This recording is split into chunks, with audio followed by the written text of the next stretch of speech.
2021 was a big year for the New England Patriots. They were coming off of a year for the first time since 2008 when they had last missed the playoffs, and not only did they miss the playoffs in 2020, they also had a losing record, and in the ensuing draft, selected a quarterback in the first round, which of course was Mac Jones. Given they were starting a rookie quarterback in week 1, and given how all of the other rookie quarterbacks played, really aside from Davis Mills, it would have been completely understandable if the Patriots missed the playoffs for the second consecutive year. However, they made the playoffs, and while the result in their lone playoff game was not the best, and that's putting it kindly, they proved one big thing. They can get to the big dance with Mac Jones. And in today's video, we are going to be discussing the outlook for the 2022 Patriots and even peek a little bit into the future. And without further ado, let's begin. And when looking at the 2022 Patriots, I think the first question you have to ask is, how do they stack up relative to the rest of the AFC, and more specifically the AFC East? I worry for this team this year due in large part to the Bills, and I very much think Buffalo will win the division, and that's not really a hot take, but 2 of the Patriots' 7 losses last year came via the Miami Dolphins. That also isn't to say, well, let's pack it up because, shucks, the division teams are good, and we might as well try next year because the Patriots in 2021 battled through quite a bit of adversity without it being acknowledged as much as you'd think. They were 1-3 through 4 games, then rattled off 8 wins out of their next 9. The only loss in that span was the Cowboys game when CeeDee Lamb hit the wave on the walk-off before their Week 14 bye, then seemingly fell apart after the bye. And one of those wins came in LA against the Justin Herbert-led Chargers, and another came against not just the Tennessee Titans, but the number 1 seed in the AFC Tennessee Titans in what was a 23-point blowout win. And the final win of this stretch was the 14-10 infamous Monday night game against the Bills, in which the Patriots threw the ball just 3 times. The part that concerns me is after the bye, they dropped 3 of the final 4, with the lone win coming against the Jags, which is a game the Patriots very much should have won at home. The 2 games specifically against Buffalo were very bad for the Patriots defense.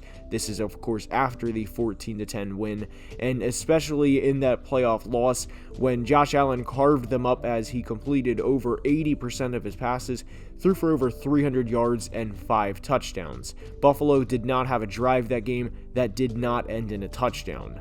New England also lost corner J.C. Jackson in free agency this offseason, and over the past 2 years, he had an absurd 17 interceptions, including 8 in 2021 alone. Their top 2 corners now are Jalen Mills and Terrence Mitchell, and I really worry how they're going to cover players like Stephon Diggs, Tyreek Hill, Jamar Chase, and Devontae Adams, all of which are receivers they will play against in 2022, and in Diggs and Tyreek's case, will play more than once. And when you take a glance at the Patriots' 2022 schedule, especially the first 4 games, it's not unreasonable to say they start out 1-3 for the second consecutive year. Miami is a much improved team. Take your pick of a win in Pittsburgh or home against Baltimore, and then at Green Bay. And to be clear, I don't think a Bill Belichick coached team would start out 0-4. I'm not saying that, but it wouldn't surprise me either, because how do the Patriots plan to stop these teams? And I realize I've been very critical so far on New England's defense, and especially when they are coached by the GOAT himself and Bill Belichick, so I do want to pause for a second and talk about a few of the things I love with New England's roster, because despite how the video has sounded so far, there is a lot to like about New England. They have a solid quarterback in Mac Jones, and with Mac, there's a couple of things to make notes of and to be aware of based on his rookie season. We see guys like Joe Burrow, Justin Herbert, and even going back to 2018 and 19 with Patrick Mahomes and Lamar Jackson, and are so quick to think these guys are MVP level players and are the faces of their franchise, yet hold Mac Jones to a different standard because he's not as flashy as Mahomes and doesn't make as many big-time throws. Mac still had a very successful rookie season, and while that part may be true and Mac will not make these cross-body 65-yard dimes you see on the highlight reels like you do with Mahomes. I think the Patriots have been pretty successful over the past 20 years without having a quarterback that has to make those types of plays time and time again. And with younger quarterbacks like Mac, for example, who will be 24 in September, I love that the Patriots immediately gave him two solid tight ends in Hunter Henry and Jonnu Smith. And the biggest thing for Mac is he played well when he was blitzed in 2021, and one thing you always saw with Tom during his years in New England, and what would absolutely frustrate the shit out of opponents, was how quickly the ball got out of his hands. Mac isn't too far off from that. And when he was blitzed in 2021, this is per Pro Football Focus, but he finished 21st in passer rating behind a lot of players you'd expect, like Aaron Rodgers, Tom Brady, Patrick Mahomes, and you get the point of that. But he finished exactly one spot behind Justin Herbert, and actually finished ahead of some other notable players like Josh Allen, Lamar Jackson, Matt Ryan, and fellow 2021 draftee Trevor Lawrence. The biggest thing here and why I shared these stats are I don't worry about Mac Jones. He played his ass off for a rookie and made several big-time throws time and time again. He can't control his team giving up 47 points in a playoff game, and he can't control other things that are ultimately out of his hands. I am admittedly not a fan of the receivers the Patriots have at the moment, and I don't think they will be able to compete and go toe-to-toe with some of the other elite AFC teams when it matters most.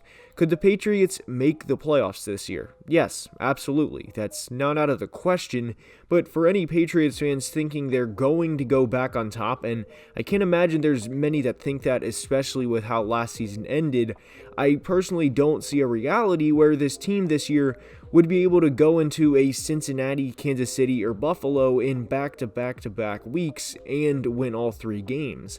And oftentimes, especially with New England, when things are brought up like this, it's not that I'm doubting Bill Belichick, it's that I have so much confidence in these other teams with these juggernaut offenses, and I don't think New England's engine can keep up with these other Ferraris. At the end of the day, that is the biggest concern I have with the 2022 New England Patriots.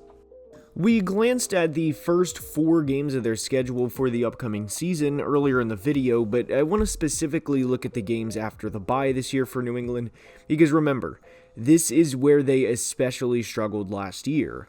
I would like to think they win the Jets game coming off the bye, but in Minnesota, this is where the very difficult part of the schedule starts. It certainly won't be easy, as it goes back to the question of who's stopping Justin Jefferson, then it would go to Adam Thielen, then to KJ Osborne, then Dalvin Cook, Irv Smith, and you get the point.